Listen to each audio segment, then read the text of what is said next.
What's up, everybody? I know it's been a month since I kind of did anything. Yes, I did upload a Fortnite video yesterday. I was planning on making this talking video yesterday, but that kind of fell short. So here we are. What have I been doing for the past month?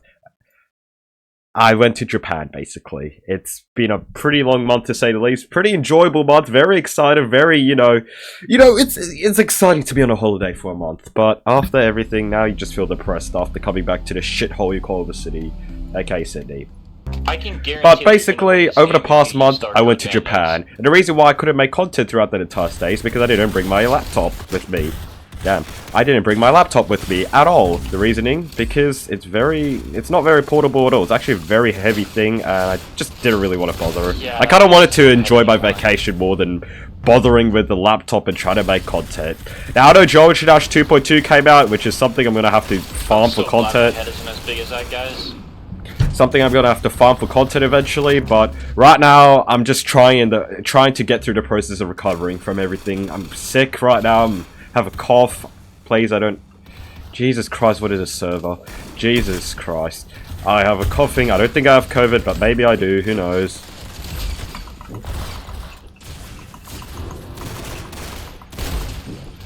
But you know, I'm trying to recover from everything.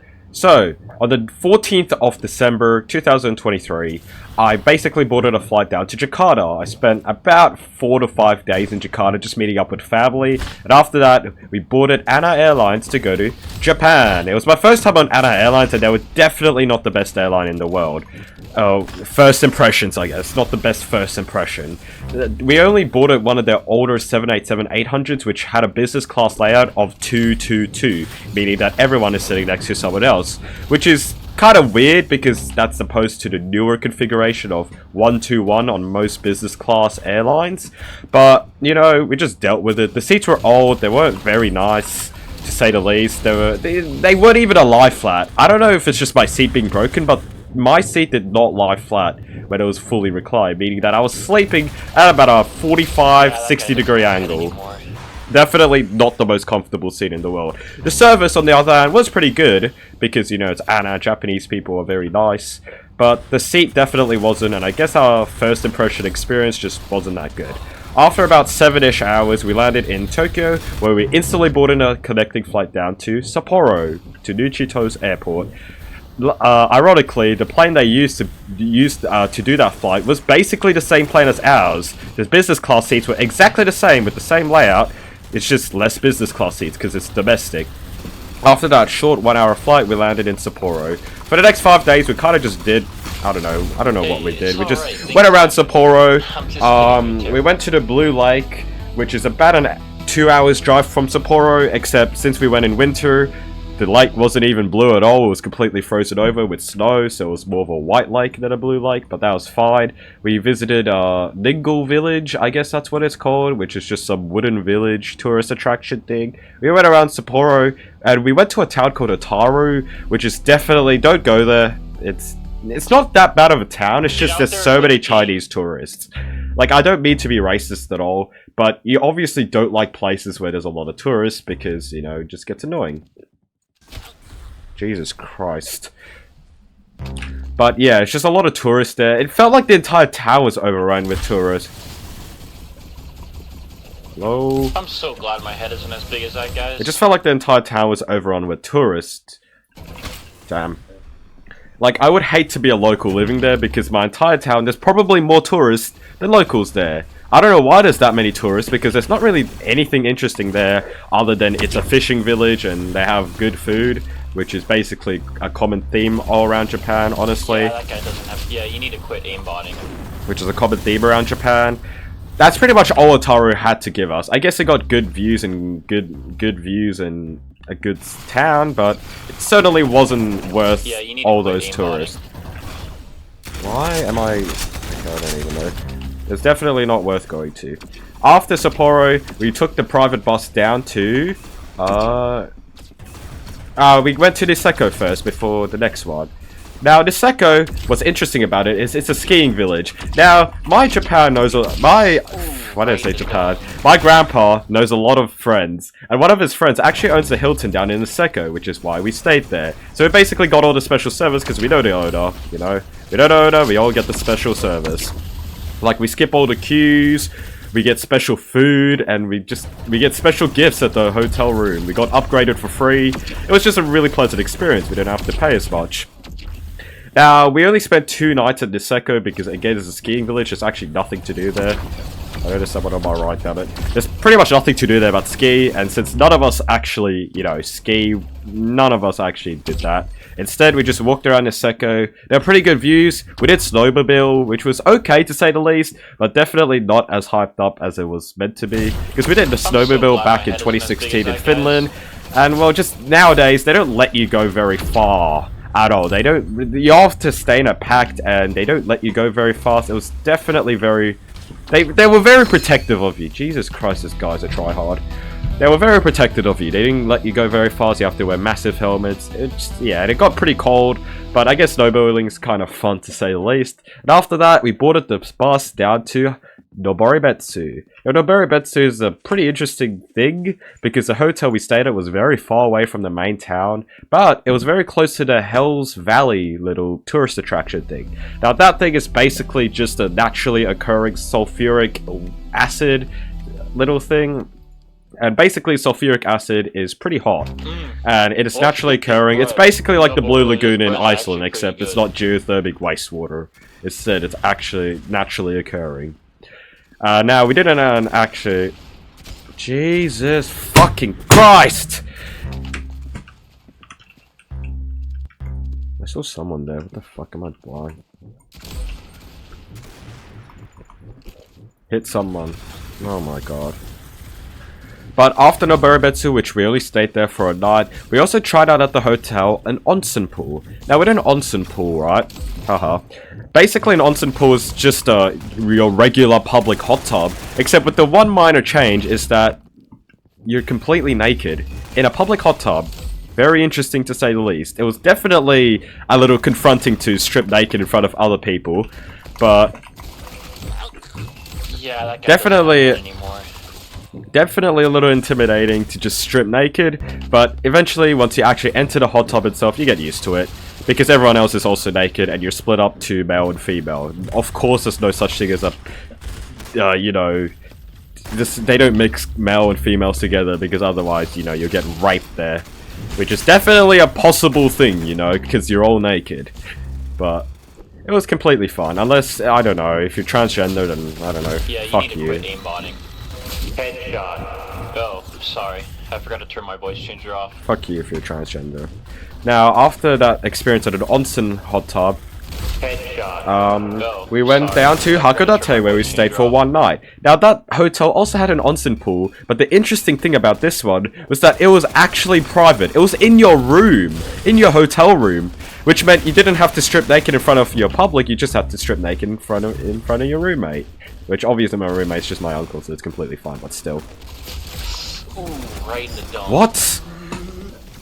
But yeah, private onsen pool is the best because I guess you don't have to share with anyone else, but you also get amazing views. Because it was on your balcony, you get views of the ocean. It was pretty cool to say the least. Very lit. Okay, at least that guy's dead. Amazing views. I'm so glad my head isn't as big as that guy's. Hello? What? Hello, where's anyone? But after that ordeal, we boarded our flight down in Hakodate to go to Tokyo. Now that flight was pretty interesting because with these smaller domestic routes, they use their ANA uses their very old Boeing 767, which is interesting. Usually these American airlines, when they fly transatlantic, they use 767s as well, but they usually maintain them a lot better than these ANA domestic flights. Because it was very interesting to say the least. The plane just felt really old. Even the interior was just the retro oldness, really. They didn't bother renovating the interior. The seats were pretty interesting. They were small, they were in 2-2 configuration, but they had manual seat recliners. Instead of it being electrical like most business class seats, this thing, what you actually had, it was a pulley where you pull the seat and you pull it back. It's basically like an office chair, which is just really bizarre and interesting to say the least. Hello, bye-bye. What? What? But yeah, after all that, we went down in Tokyo where we spent the next 6 days. Now, Tokyo is a pretty mad city. It's pretty cool to say the least. It's big, but it's mad because it's so diverse. Now, the place we stayed at was Ginza, which is basically like, I don't know if you call it downtown Tokyo, but it was closer to Tokyo main station.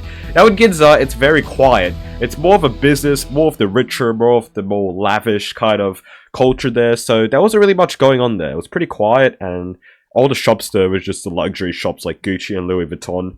But once you go to Shinjuku, my god, the whole vibe changes. Instead, you got all these hippie 20-year-olds that all do the cosplaying thing. They're just insane, not gonna lie.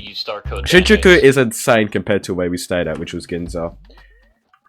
So yeah, Tokyo is a very diverse city to say the least. It's a very diverse city. Now, after spending about 6 days there, we spent bulk of the time in Shinjuku because everybody loves Shinjuku, not gonna lie. Like, the vibe is insane. Of course, once you stand there, once you get out of the train station, it is definitely one of the most coolest things to look at. Ooh, right in the dome. Definitely one of the most interesting places to be at. But after spending 5 days there, we boarded the Shinkansen down to Osaka. Now, if you are keeping up with the dates, we boarded that Shinkansen on the 1st of January. And you know what happened on the 1st of January? Damn it. That massive earthquake that happened in North Japan, which was a magnitude 7.1. Definitely one of the biggest earthquakes Japan has seen since 2011. Now, when we were on the bullet train just stopped in the middle of nowhere. Why can't I find anyone? The bullet train just stopped in the middle of nowhere. And first they said it was a power failure, but then they updated it to say it was an earthquake. Now, we didn't actually feel the earthquake at all. I don't know if it's because, the Shinkansen, since it moves really fast, it's shaking anyways, or if we were already far enough. But the earthquake only happened about 200 k's away from where the Shinkansen had stopped at. Now, after the earthquake, we were delayed for about 20 minutes, but after that, we were on our way again. I read the news, and apparently some people are delayed for up to 11 hours, which luckily that wasn't us, but we landed at Osaka 20 minutes late. Now, that 20 minutes late, it was already about 6 PM, and we boarded the metro down to, oh my god, how? We had a sniper. How that fast? We went down to our hotel. After that, we tried out Kobe beef at one of the yakiniku restaurants there. It was named Shinkai. It's a very tiny restaurant. Definitely somewhere where you wouldn't expect them to serve Kobe beef. But they actually serve legit Kobe beef, and it is literally the best thing in human existence. The beef is so tender, so soft, that it literally melts in your mouth.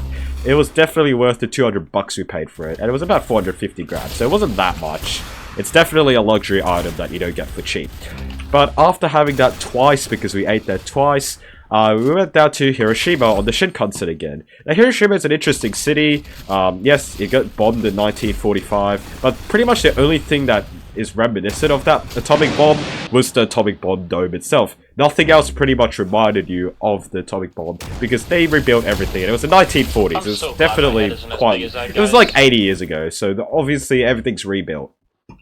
Now, the atomic dome was definitely an interesting experience to be at. We didn't go to the museum, rather more of the memorial itself, because the museum would take too long. But being there was pretty surreal. Like, it's not like Shinjuku where it's madness with all the hippie 20-year-olds and the cosplaying and the loudness and all that massive things. Instead, it's more of a somber, more of the Ginza kind of vibe. Pretty quiet, everybody's respectful, not really that loud, not really that rowdy. After Hiroshima, we went down further to Ayajima, or whatever it was called, I forgot. The little island where it had a shrine in the water. The underwater shrine kind of thing. Jesus Christ, if I could actually win, then that would be the best thing in the world. Please win, please win.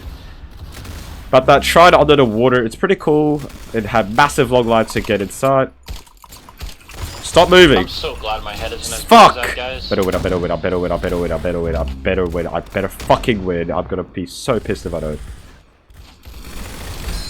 Wow, you actually... Yes! I mean, this fucking tryhard didn't win. Fuck you. I don't know why I'm so happy. I just beat... Yeah, I beat the second place tryhard. But after the shrine in the water, we boarded the Shinkansen back to Osaka. Now, an interesting thing about the Shinkansen is that you don't actually have to book seats at all.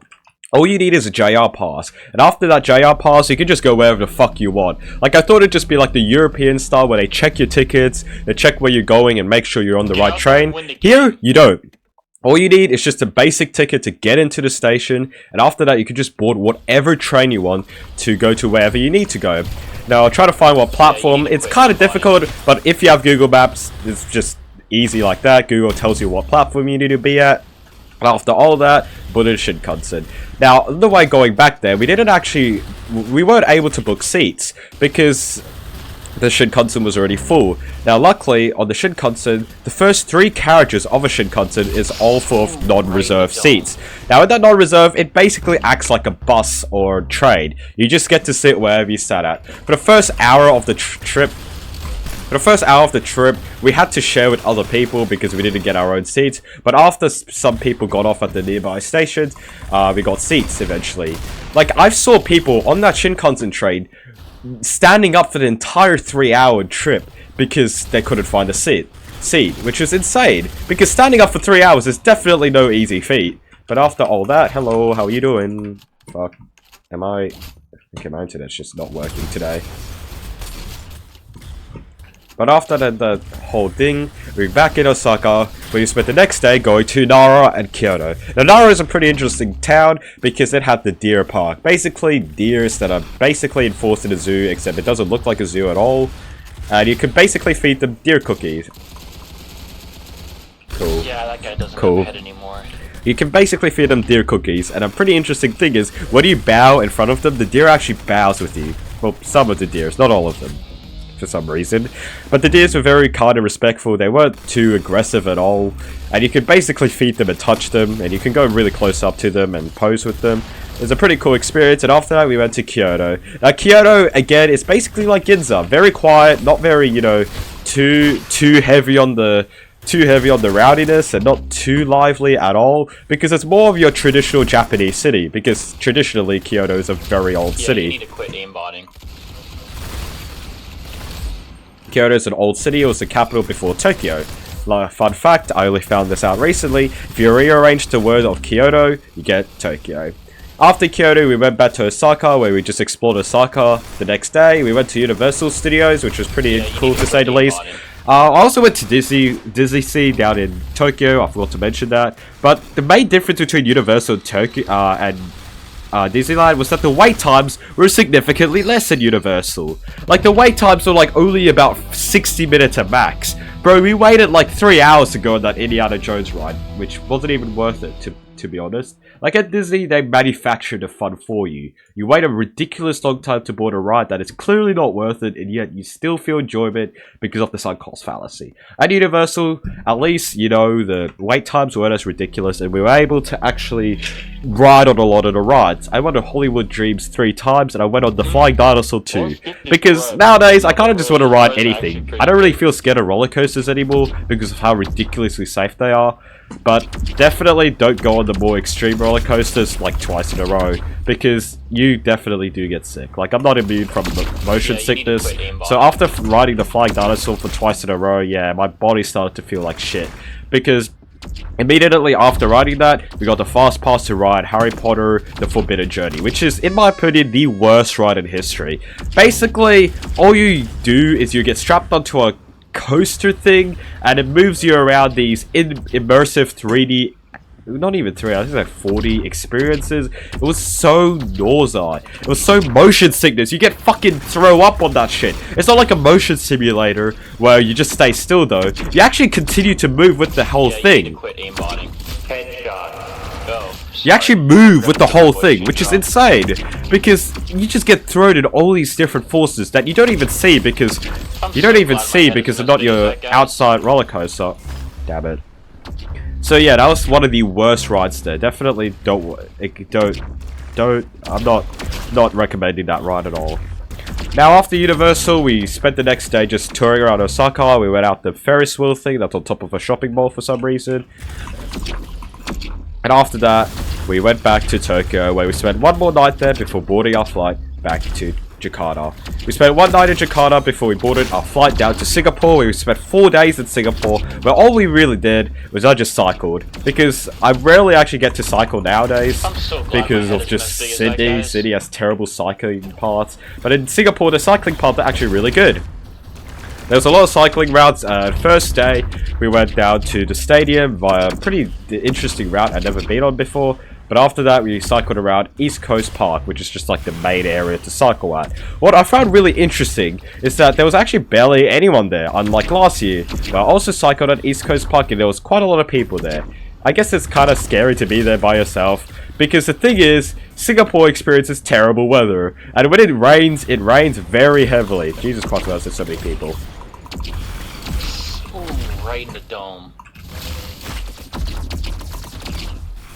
But when it rains pretty bad. And what I felt most nervous about there is when it actually rains pretty bad, Yeah, where am I not supposed to bad go? anymore. There's barely any rest breaks. All you get to do is these tiny little shed things that barely can hold one person, and definitely not good for when there's a thunderstorm at all. But luckily it didn't thunderstorm at all. It just rained quite heavily. And the thing is though, even though Apple Weather said that it was going to rain literally every day at 100%, it didn't actually rain 100% the entire day. Instead, what I did was I used the Singapore radar. I don't know what's the official Singapore radar. I just used one of the websites. God damn it. But and I basically just timed it so I cycle when it doesn't rain, which was pretty good to say the least, but only at the third time did it actually rain while I cycle. I just cycled through the rain, which I definitely paid for, because I got sick immediately after, when we flew down back to Jakarta, where we spent the last 4 days before I returned back to here. Fun to say the least.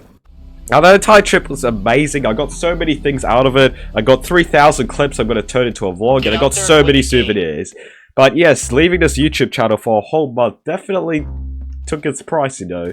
Yes, what the fuck is this map? Hello? What is this map? I don't understand this map. That's not anyone. I don't know what this map is. This map fucking sucks.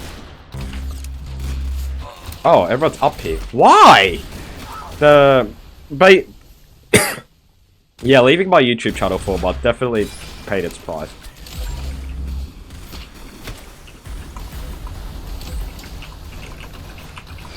Definitely paid its price. Now, I was still getting about 500 views a day from my YouTube shorts and from my old videos. But still, my channel was definitely nowhere as successful as when it was the month prior in November, when I made the no clipping videos, but 80% accuracy, I died. Amazing. Now, after that, I kind of, you know, I couldn't really do anything anyways with this YouTube channel, so I just decided, why not actually enjoy the vacation and just, you know, take a break from this channel, which, you know, after all that time, I'm finally ready to get back into YouTube. I'm ready to... Oh, there's teleporters! Jesus Christ, that's confusing.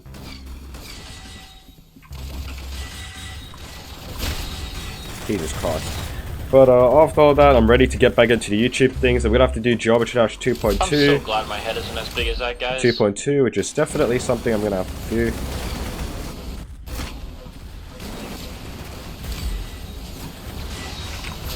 I'm so glad my head Definitely isn't as big something as I'm that, gonna have guys. to do Geometry Dash 2.2 with the no clipping. With the no clipping thing. But that's pretty much all I'm gonna say. I'm gonna get back into my YouTube channel at the most amazing vacation ever. And well, let's get back into it.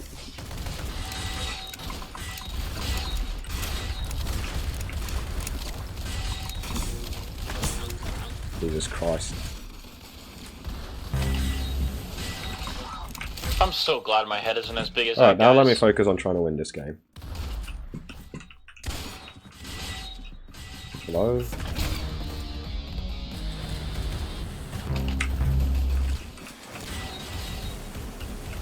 Come back out.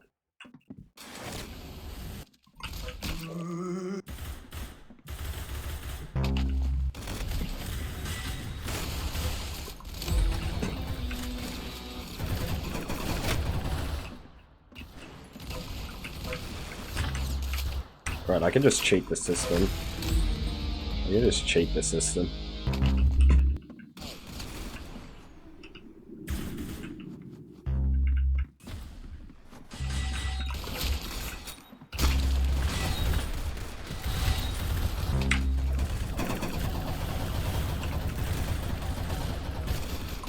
Jesus Christ, where are people? Game sucks.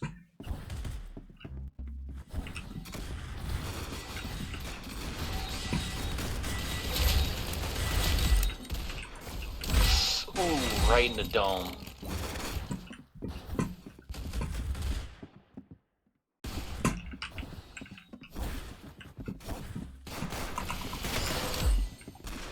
Why is everyone there?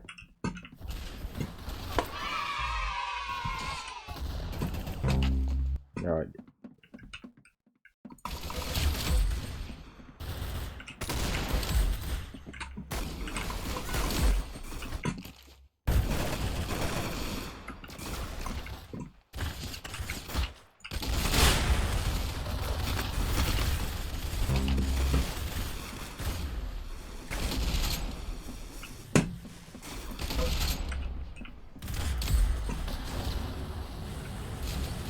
Hello?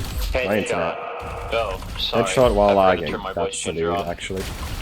That's to do.